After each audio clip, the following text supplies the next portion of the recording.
Olá, boa noite. Que a paz do Mestre Jesus possa envolver a todos nós. Que possamos agradecer mais uma vez a oportunidade de estarmos aqui para o estudo da doutrina espírita, essa doutrina que tanto nos orienta, nos socorre e nos guia. Hoje faremos o estudo de uma página do livro Focos de Luz, uma psicografia de Altivo Panfiro, com diversos espíritos orientando.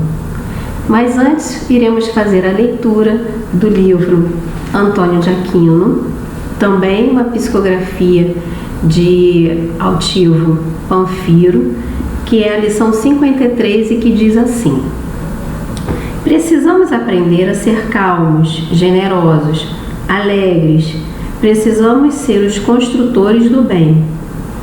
É verdade que, muitas vezes, o esforço que se faz não é compensado nem recompensado pela atitude da pessoa que está ao nosso lado.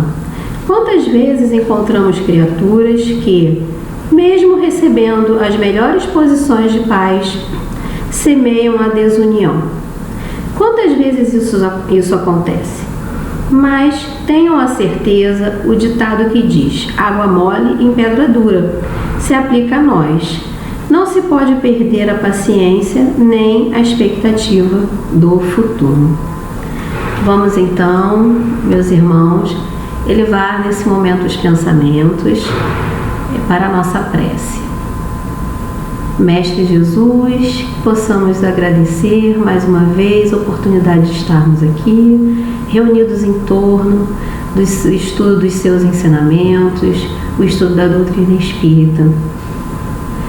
Que possamos, nesse momento, iniciar uma reflexão sobre como é importante Jesus Cristo em nossas vidas, a misericórdia divina em nossas vidas.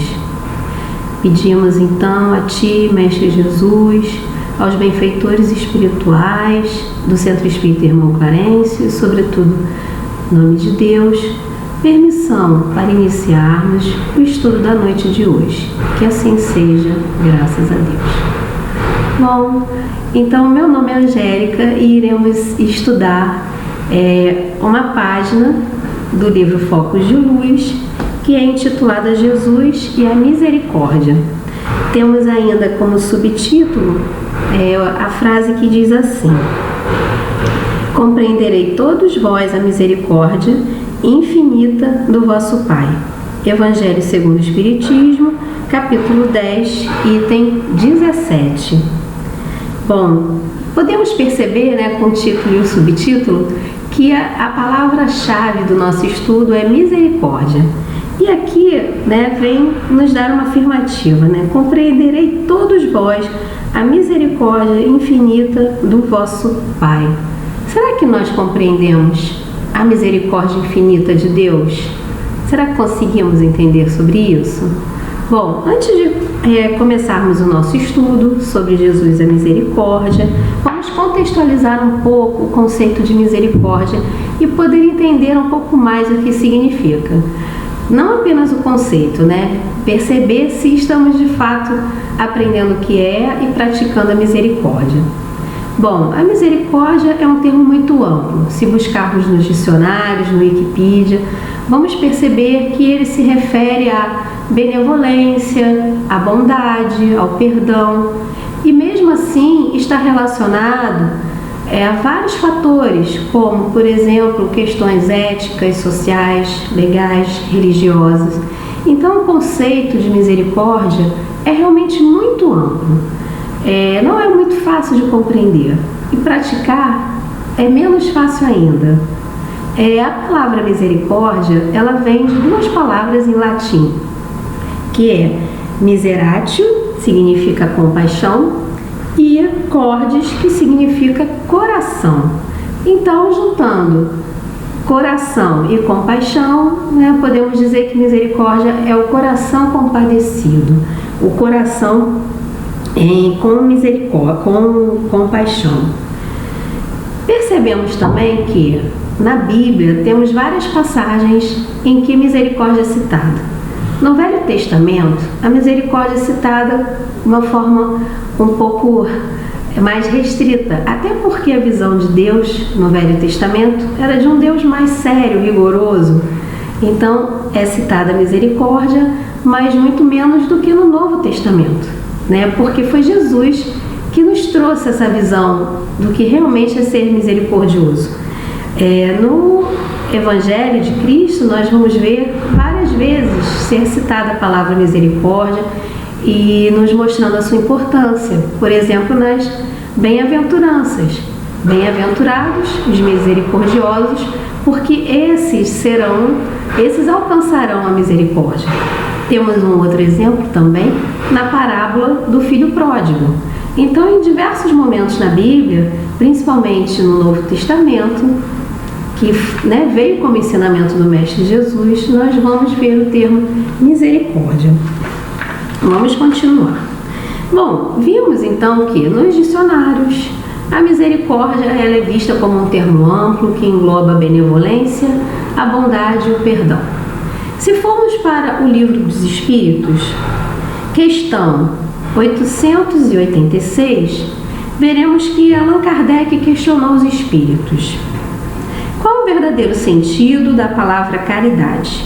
Como a entendia Jesus? Então Kardec pergunta aos espíritos qual era o sentido da palavra caridade segundo Jesus. E os espíritos nos respondem: benevolência para com todos, indulgência para as imperfeições dos outros e perdão das ofensas.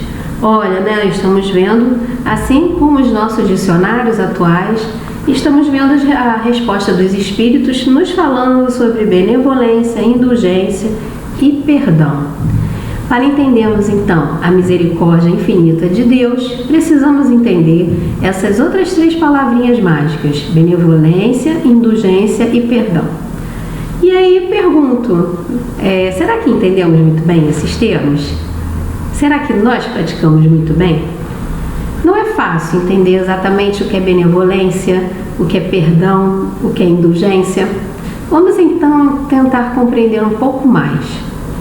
Bom, para entendermos como é que funciona essas três palavrinhas, que elas juntas vão dar o significado da misericórdia, precisamos entender como funcionam as relações entre os seres humanos.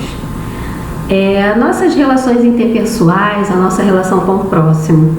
Para que isso exista, é necessário que hajam três faculdades que estão ali acontecendo ao mesmo tempo e que estão acontecendo comigo e com o meu próximo.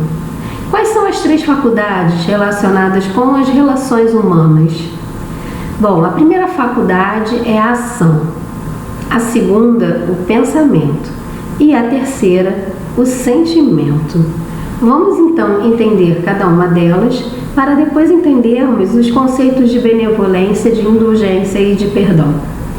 Bom, em relação à ação, nós o tempo todo nós estamos agindo.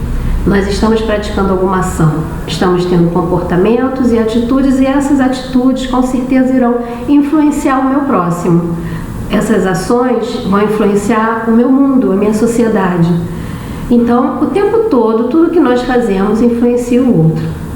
Bom, em relação agora ao pensamento, como é que o nosso pensamento influencia as relações interpessoais? Também, o tempo todo estamos pensando em alguém, Não paramos de pensar. E a maior parte do nosso tempo, nós estamos pensando em alguém. Nós estamos julgando alguém. Estamos avaliando alguma pessoa. Então, essa parte, essa faculdade das relações humanas é o pensamento. E o sentimento? O sentimento é quando acontece o contrário. Quando alguém pratica uma ação e essa ação se reflete em mim, essa ação me influencia, e como eu me sinto? Como eu me sinto diante da ação do outro perante a minha pessoa? Então, esse é o sentimento. Estudando as três faculdades das relações humanas, agora vamos correlacionar com essas nossas três palavras. Benevolência. Como a benevolência se encaixa? Ela se encaixa na faculdade de ação. Por quê? Quando nós agimos, nós estamos agindo em prol de alguma coisa, né? A favor, muitas vezes, de nós mesmos. Mas será que nós pensamos que no que estamos produzindo e praticando terá reações positivas no outro? Será que estamos praticando bem? Bom, no Livro dos Espíritos, na questão 643, vem nos falar sobre isso. Não há quem não possa fazer o bem. Somente o egoísta nunca encontra ensejo de o praticar. Basta que se esteja em relações com outros homens para que se tenha ocasião de fazer o bem. O que os Espíritos vêm nos mostrar? Que não importa, né? Temos a oportunidade o tempo todo de fazer o bem, de ajudar o próximo, nem que seja, né, no nosso ato de pensar. Mas será que de fato nós estamos fazendo bem? Será que quando nós praticamos alguma ação, mesmo que ela seja em prol da nossa família, dos nossos amigos, do nosso bem-estar, será que essa ação não pode influenciar positivamente o outro? Como é que podemos atuar diariamente, em todos os momentos, de forma a fazer algum bem para alguém? Pois é, isso é benevolência. É agir sempre pensando em fazer o bem para alguém. É fácil entender o termo benevolência? Pois é, mas é muito menos fácil em praticar a benevolência. Mas não vamos desistir, nós estamos no caminho, já estamos dando o primeiro passo. Bom, a outra palavra mágica é a indulgência. Poxa, o que é indulgência? Sempre tive dúvida para entender a indulgência. E a indulgência está muito relacionada, então, com a faculdade das relações humanas, que é o sentimento. Que é o pensamento. Por quê? Pensamento é o que nós estamos avaliando em relação ao outro. Como nós estamos julgando o outro. E cá para nós, né? O tempo todo nós estamos falando de alguém. Estamos pensando em alguém. Não paramos de pensar em nenhum momento e na maior parte dos nossos pensamentos nós estamos julgando outras pessoas. A maior parte não estamos nos julgando ou nos avaliando, estamos julgando sim o outro. Mas será que isso é correto? Quando que podemos realmente julgar as outras pessoas? No Evangelho segundo o Espiritismo, no capítulo 10, item 16, vem a revelação que diz assim: a indulgência jamais se ocupa com os maus atos de outrem, a menos que seja para prestar um serviço. Mas, mesmo neste caso, tem o cuidado de os atenuar tanto quanto é possível. Então, o que vem nos dizer aqui? Que não devemos nos ocupar com os maus atos dos outros. Os outros cometem erros, assim como nós cometemos, mas o tempo todo estamos julgando. Por quê? Nós esquecemos também da empatia, de nos colocarmos no lugar de outra pessoa, de entendermos que o outro erra assim como nós. E nós não gostamos de sermos julgados, né, em momento algum. Por que o outro vai gostar?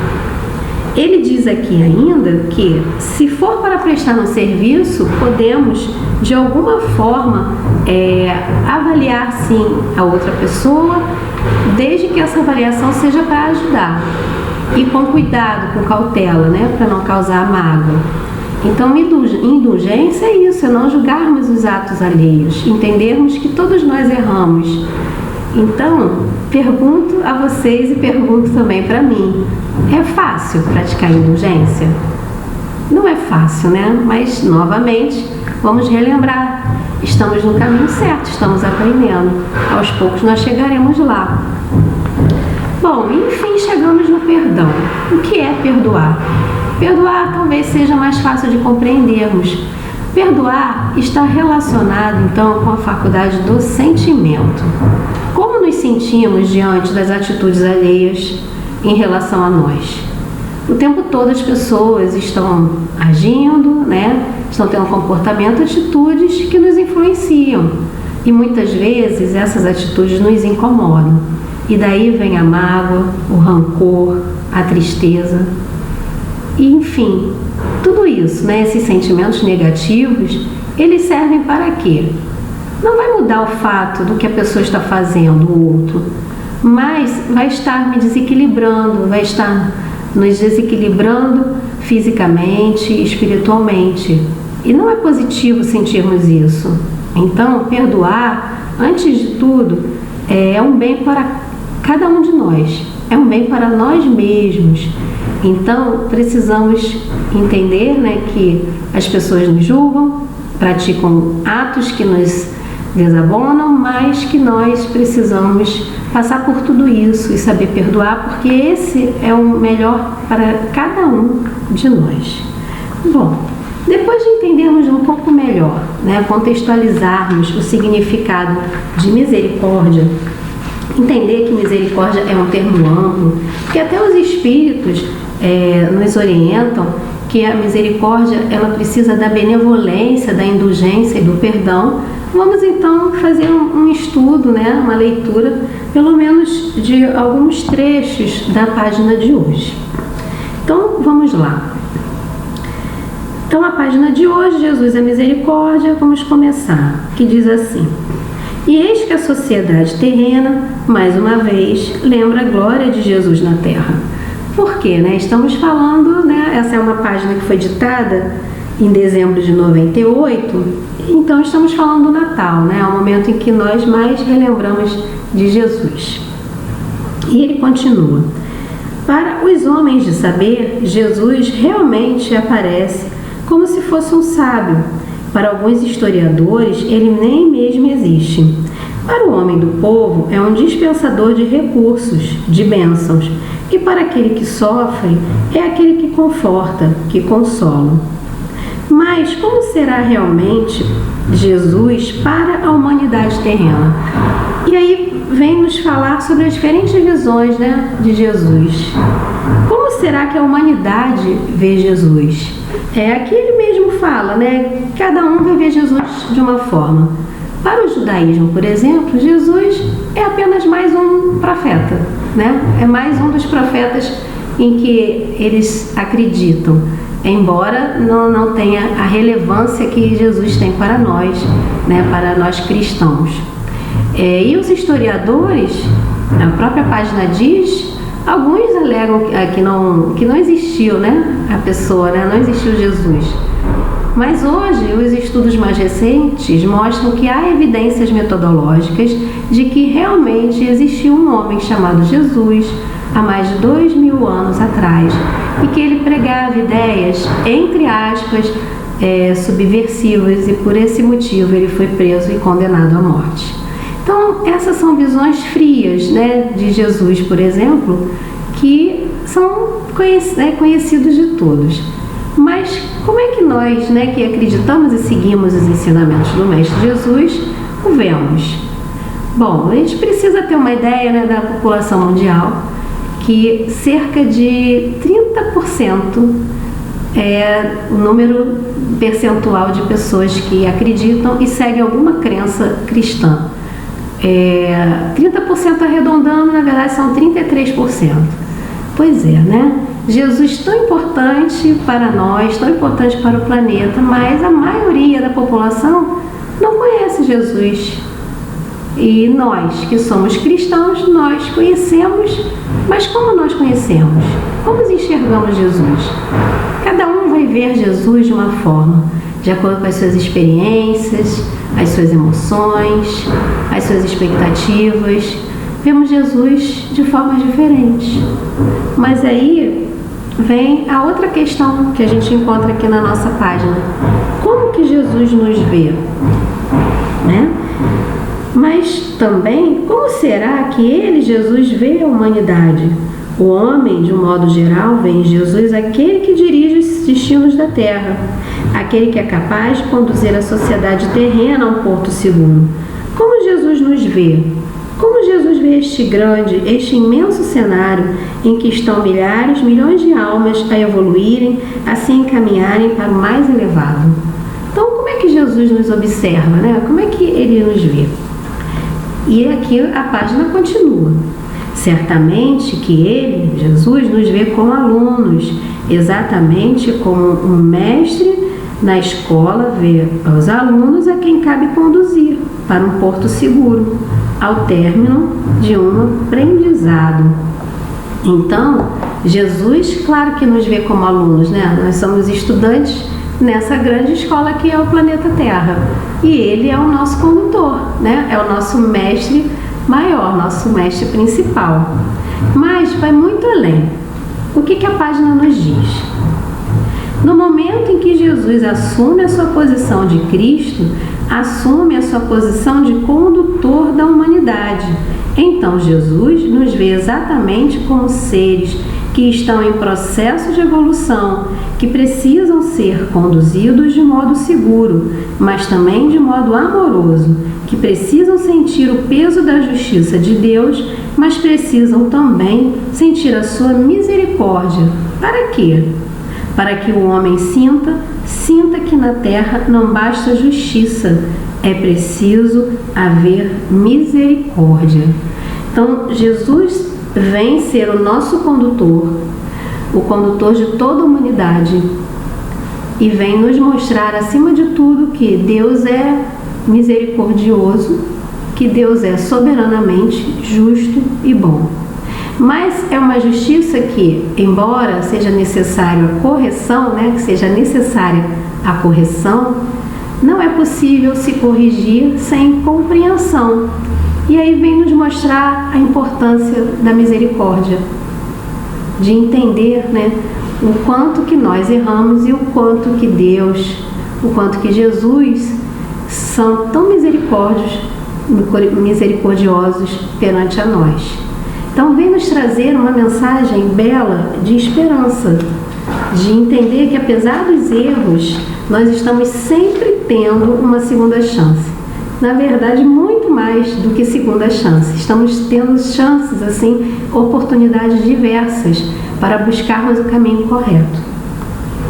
Bom, e aqui no texto ainda acrescenta sobre o que nós estamos estudando, né, sobre misericórdia, que diz: misericórdia envolve o conhecimento da natureza humana, envolve a capacidade de entender o ser humano, mas envolve também um sentimento profundo de compreensão acerca das dificuldades que o ser humano traz consigo mesmo. Para uns, a justiça exigiria que se aplicasse inicialmente os fatores preponderantes da corrigenda, mas a misericórdia entende que corrigenda sem amor a lugar algum conduz. Corrigenda sem compreensão não é corrigenda, é um abuso de força.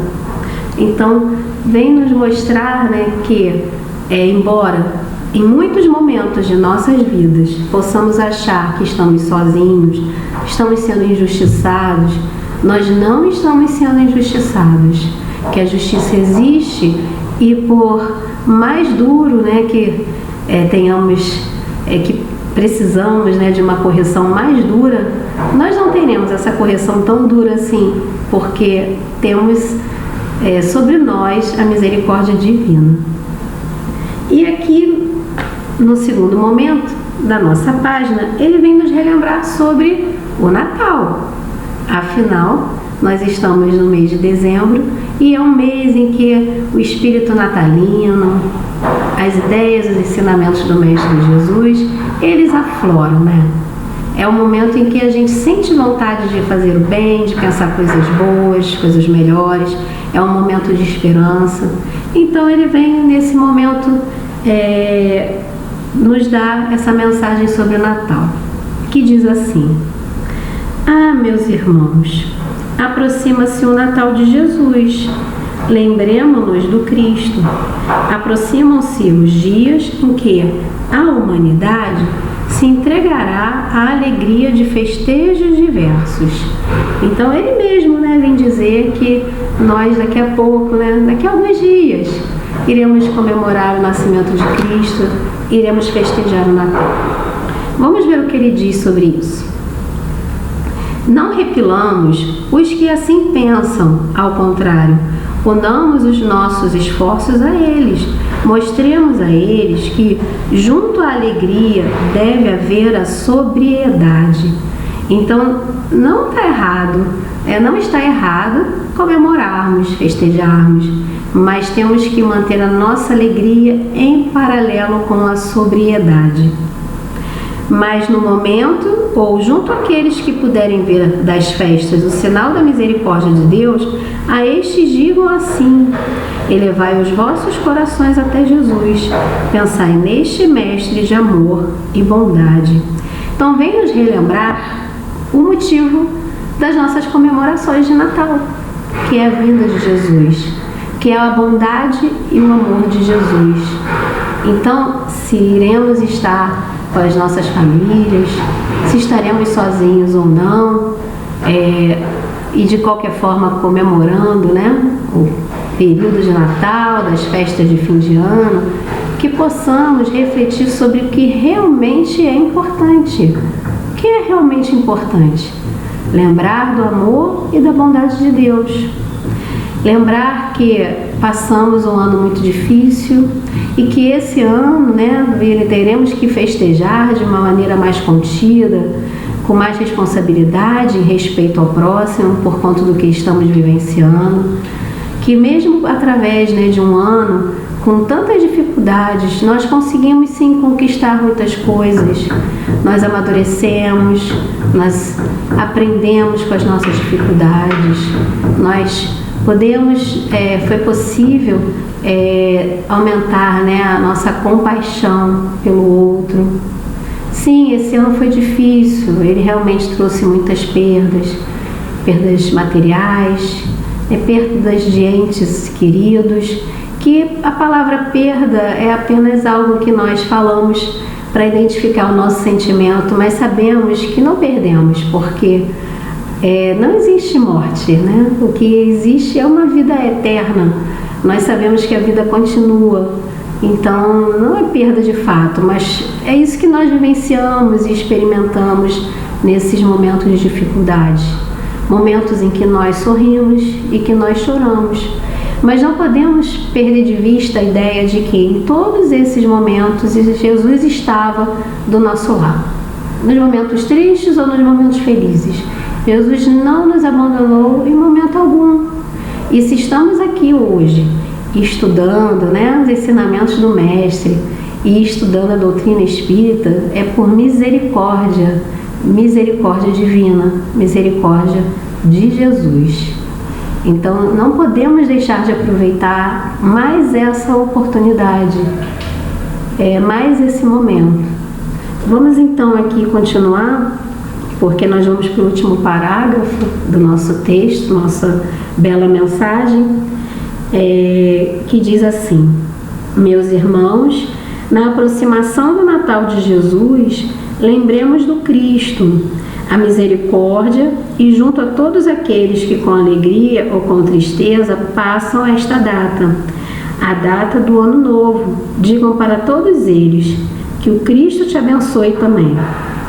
E fazendo no Cristo o grande companheiro das nossas vidas, das nossas existências, transformemos a terra em núcleo de luz, de alegria, de paz, e onde estivermos, como estivermos, façamos da nossa própria existência também um núcleo de paz. Então, vale a pena a gente repetir, onde estivermos e como estivermos, façamos de nossa própria existência um núcleo de paz. Mesmo com o direito de exercer justiça, mesmo com o direito de agirmos energicamente, nunca esqueçamos do exercício daquilo que temos que exercitar. Nunca nos esqueçamos da misericórdia. Que Deus a todos nos ajude, abençoe e conduza. Vosso irmão Francisco Nicolau. Mensagem recebida em 19 de dezembro de 1998. Quem puder ler a mensagem inteira, vale a pena, porque é muito bela, nos leva a grandes reflexões. E lembrar que nos próximos dias viveremos muito mais intensamente esse espírito natalino, e que possamos então aproveitar essa oportunidade de elevarmos os nossos sentimentos, nossos pensamentos em direção a Jesus Cristo, em que devemos ser muito gratos por conta de tudo que Ele tem feito e toda a falange espiritual amiga que tem trabalhado em prol da humanidade, principalmente nesses momentos tão difíceis. Que a paz do Mestre Jesus possa envolver a todos nós, agora e sempre. Vamos então elevar os nossos pensamentos para a nossa prece de encerramento. Mestre Jesus, estamos infinitamente gratos nesse momento. Gratos por mais esse aprendizado, por ampliar as nossas visões, nossas emoções, por percebermos, o quanto é importante a sua vinda para o planeta Terra, o quanto é importante a sua presença como nosso guia e condutor da humanidade. Muito obrigada, Jesus, pela sua misericórdia, infinita benevolência, indulgência e bondade, que possa nos envolver sempre em vibrações de paz e amor, que possa nos auxiliar no caminho do bem, no caminho do progresso.